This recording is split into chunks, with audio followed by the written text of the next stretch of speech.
Hey, and welcome to the final level of Duke Nukem 3D's Shrapnel City.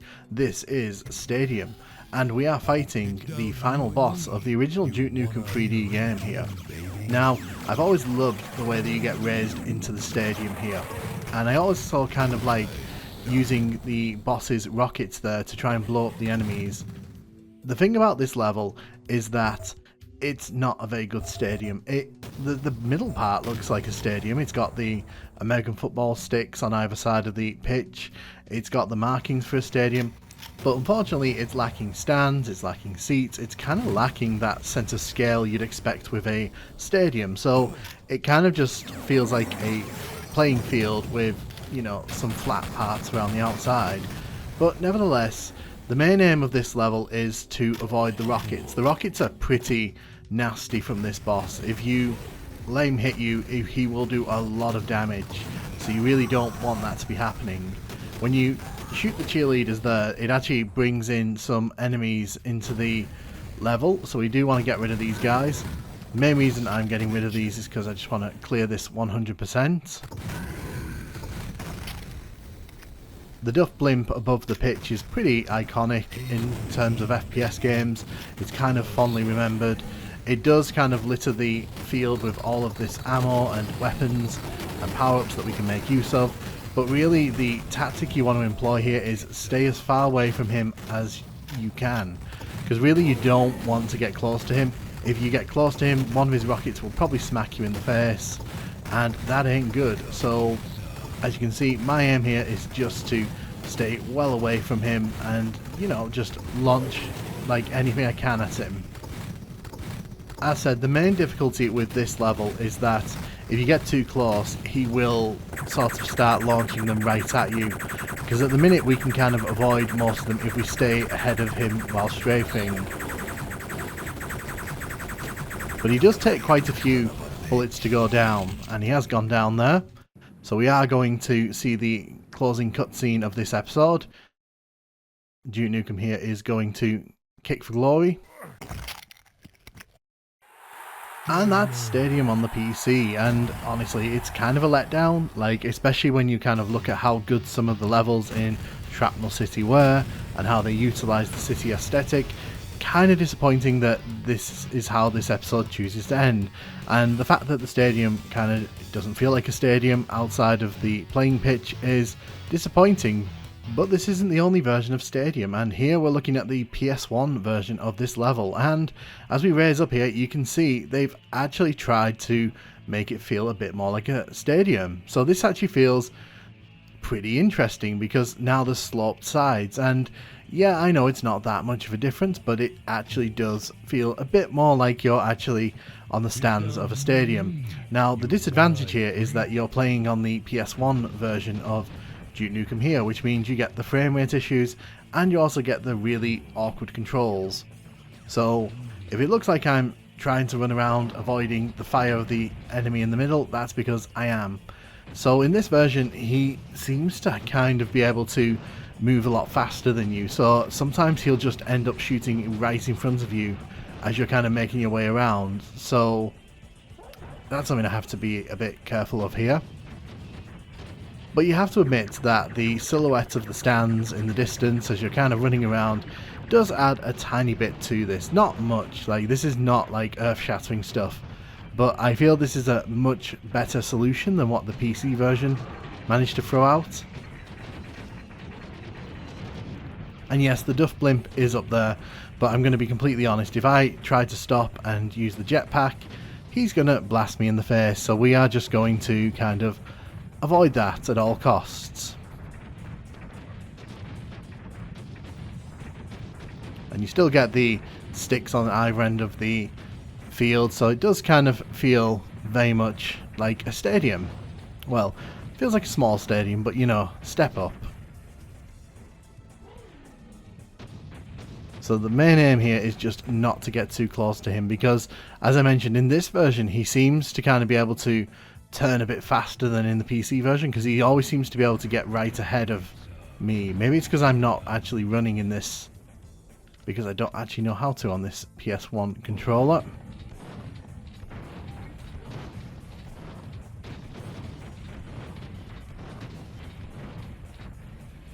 There we go, and he goes down. So that's 2 of those enemies we've defeated here. So we get a different version of this cutscene here, made just for the PS1 version.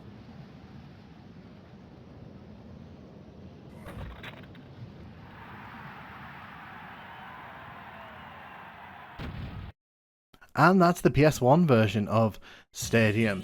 Honestly, a small step up, I'd argue. The performance issues, though, really don't make it worthwhile actually coming to experience this one. Trust me when I say it's not really worth the time investment to get to this point. Oh, but we're not done with the Stadium tour yet. This is the Sega Saturn version, and in this version you can see they just decide to get rid of the raising part in the middle altogether, and the stadium actually feels a bit smaller, if that's somehow possible. So as we're kind of moving around here, you'll also notice that we are actually in space, so we're not actually in LA anymore. In this version we're just kind of floating in space, which really changes kind of the atmosphere here, because it just feels a bit surreal. Like, hello stadium, why are we in the middle of space? But you'll also notice that the enemies there are actually moving around a lot more in this version. So in the other versions you'll have noticed that they don't actually fly around the level, they actually just kind of stay at the bottom of the stadium. But in this version, no, they actually make themselves a bit of a nuisance. So again, you can see the duff blimp at the top, but you'll also notice there's no football sticks in this version, so we're back down to basic stadium and we get even less somehow.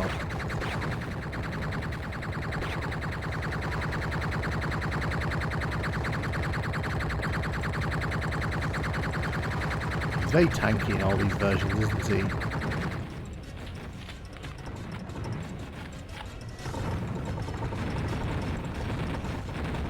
So I've just got to be careful, because if he gets too close to me, he will unleash that Octobrain attack on me like that. So he does seem to like doing that in this version a lot more than in the other versions.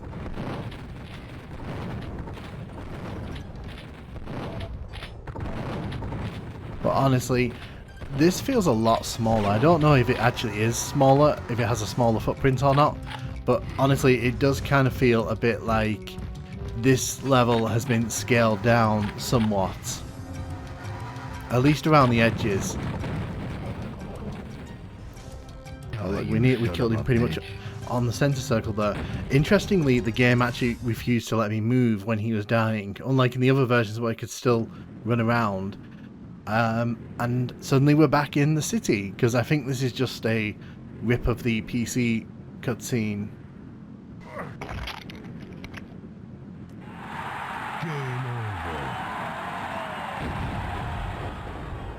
I do think this is the weakest version of this level, just because A, you've got the performance issues, the terrible controls, and you've also got to deal with the fact that you're floating in space, so the immersion's kind of been broken, and also it's got the same layout, if slightly smaller in my opinion, than the PC version, so it somehow ends up being worse than that one, which is kind of an achievement if you ask me. But we're not quite done with the classic stadium level yet, because this is the N64 version, and as you can see, this level is much more developed. And when I say much more developed, like I'm going to actually show you something here that you can't really access in the single player portion of this game. Yeah, so there's actually a concourse area, so this is kind of not on the field of play, but you can actually walk around here and kind of explore around the stadium, and you can kind of see there's little doors that lead off in all directions. There's a shower room here, there's a changing room here with lockers, and it's kind of impressive to me that like this is here at all, because they didn't really need to. That yes, that does actually work. If you hit that, it actually ends the level. So none of these doors actually open, so if you're wondering what's behind them, the answer is nothing. But you know, like, that's not really the point here. It's like, again, as we've been seeing in the N64 versions of these levels, they add more to these levels to add context, to add more detail, and just to make them feel richer in the world. And honestly, like, you have to say, like, the N64 levels in Shrapnel City have just smoked everything that we've seen in, the PC version, which is kind of surprising because you wouldn't really have it pegged that way, let's be honest. And it's just like little details like that.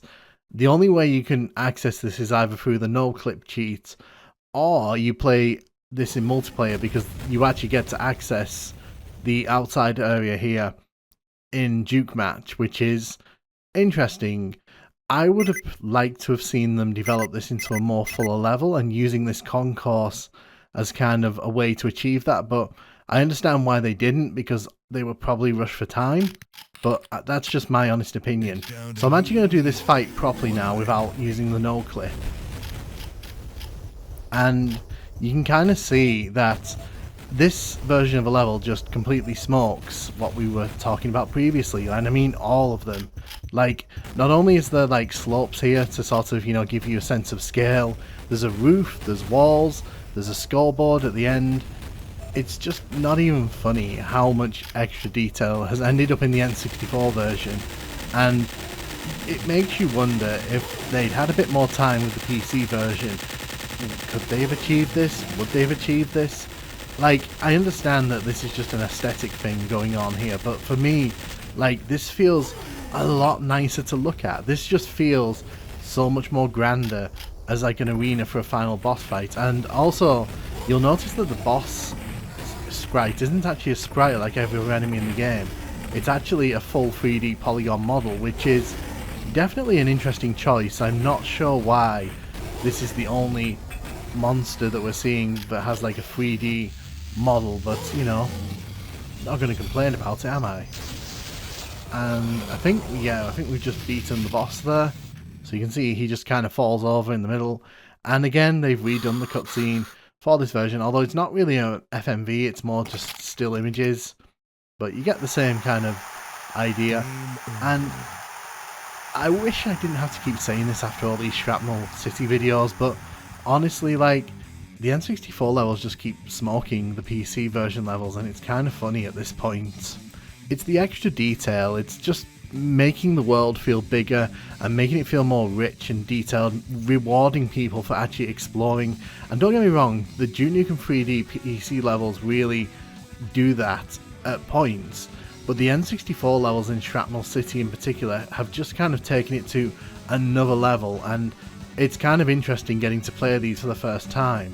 But we're not quite done with Duke Nukem Stadium levels yet, because as you can see here, we're actually running into Stadium in Duke Nukem Forever. Except this is not the final level, this is actually the opening level of Duke Nukem Forever. So this is kind of a reimagining and a retake on the Stadium level, and even though this part we're doing here is basically a story on wheels, you can't really explore the Stadium beyond like this very linear path that we're on here. It is pretty interesting to see the Stadium concept kind of fully realised, and that same battle being kind of reimagined with more detail, with more soldiers and such, and just a lot more things going on to kind of make it feel a bit more grand. So I actually will give this version half a point for that. I'm gonna grab the Devastator here. So you can see that this recreates the whole raising up and kind of facing off against the boss here, which is pretty cool.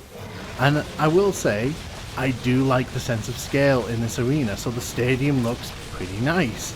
The weather effects look pretty nice. Unfortunately, the gameplay mechanics of Duke Nukem Forever really kind of let things down here, because as you can tell, we can only use the Devastator, we can't actually use any other weapons. It's a bit of a shame because it kind of diminishes the difficulty that you can actually have on those other stadium levels if you pistol start. But I do kind of like the attempt here to kind of make this feel a lot grander and to try and recreate it in the frame of Duke Nukem Forever. Now, obviously, if I don't blow myself up, this isn't that bad, to be honest.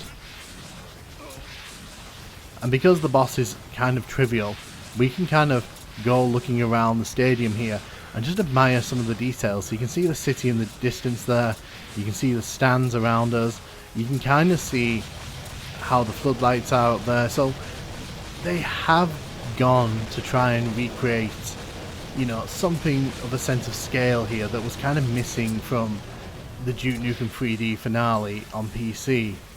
You can also see the details there, so one of the football sticks has been knocked over there, which is pretty interesting.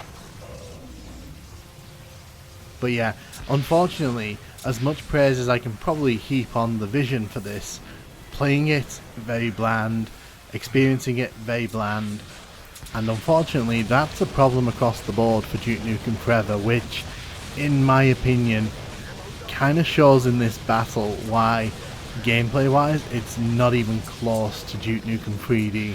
So as much as I can kind of critique the limitations of the stadium on those levels, this looks much better than those, and it kind of captures that sense of scale a lot better.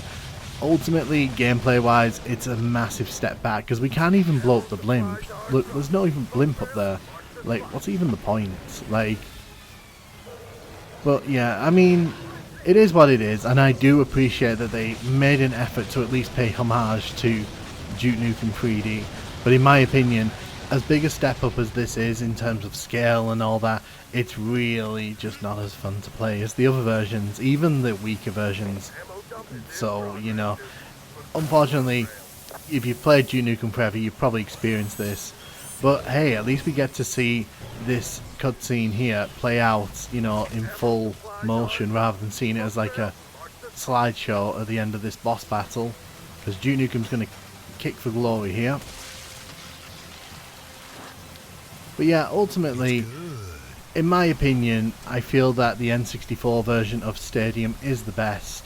It's the only one, in my opinion, that really kind of mixes the great gameplay of Duke Nukem 3D with that kind of scale that you kind of want from a final level. It's nothing amazing, don't get me wrong, and I'm not saying that the N64 version is like somehow the best version, you know, of any level ever, but I feel that like having a stadium as an arena for a boss battle is really cool, and I think it's the only one that manages to catch that sense of scale, except for Duke Nukem Forever. But unfortunately Duke Nukem Forever's got its own problems, and those have nothing to do with how it looks really. Now, in terms of the other console versions, I would put the PS1 version ahead of the PC and the Saturn version, just because it makes the slightest more effort to make it feel like a stadium, very slightly, and the Saturn version goes rock bottom for me just because it's the one that offers the least impressive take on the level. So you can tell that like I like Stadium. I think it's a really interesting idea for a final boss fight, but in my opinion, honestly speaking, I think the N64 version is the one you want to play, and the rest, I don't know. Like the PC version for me, like you can take it or leave it. It's very forgettable, to be honest. But hey, which version of Stadium is your favourite, and which version is your least favourite? Which ones have you played? Which ones haven't you played? And thank you so much for watching.